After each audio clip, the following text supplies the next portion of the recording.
বাংলার কৃষি এতই সমৃদ্ধ যে এইখানে এসে সরাসরি গাছ থেকে সবজি তুলে খাওয়া, এটা যে কি মজা, এটা যে কি আনন্দ, এটা বলে প্রকাশ করা যাবে না। ভাই আপনার নাম কি? আমার নাম মোহাম্মদ নজরুল মোল্লা। নজরুল মোল্লা ভাইয়ের জমিতে আজকে এসেছি। এই যে কত সুন্দর শশা উৎপাদন করছে, এটা কোথায় বিক্রি করবেন ভাই?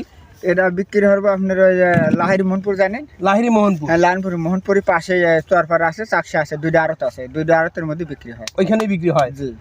প্রতিদিনই কি তোলেন?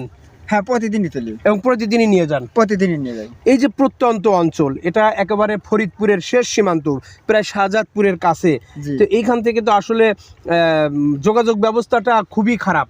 হ্যাঁ, খুব খারাপ, কিন্তু কারণ এই এমনি যাওয়া লাগে, কষ্ট হয়ে যাওয়া লাগে। ভ্যানে নিয়ে যান? ভ্যানে তো না, ওই যে আপনি কুত্তা গাড়ি বলে। জি জি জি জি, ওই গাড়ি।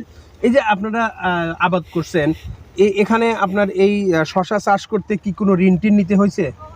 না, ঋণ বর্তমানে আমি ঋণ করিনি। কোনো ঋণ করেন না? না, নিজের টাকাই আমরা চাষ নিজের করতে টাকায় পারছেন। করছি। এই আপনার এখানে কতটুকু জায়গা নিছেন? এখানে 3 বিঘা জায়গা নিছেন। 3 বিঘা আপনি নিছেন? জি। 3 বিঘা চাষ করতে আপনার মোটামুটি কত টাকা খরচ হয়েছে? 2 লক্ষ টাকা। 2 লক্ষ টাকা। জি। তো কত টাকার এই শশা বিক্রি করবেন বলে ভাবছেন? আচ্ছা, আমি জানি যে আল্লাহ তাআলা যদি ঠিক মতো দেয়, যদি দাম বাজার ভালো পাওয়া যায়, বুঝছেন, আমাদের তো কমের অঙ্কে 6 লক্ষ টাকা বিক্রি করা যাবে। হয়তো 2 লক্ষ টাকা আমার ব্যয় আছে, 4 লক্ষ টাকা আমার আয় হবে। আলহামদুলিল্লাহ।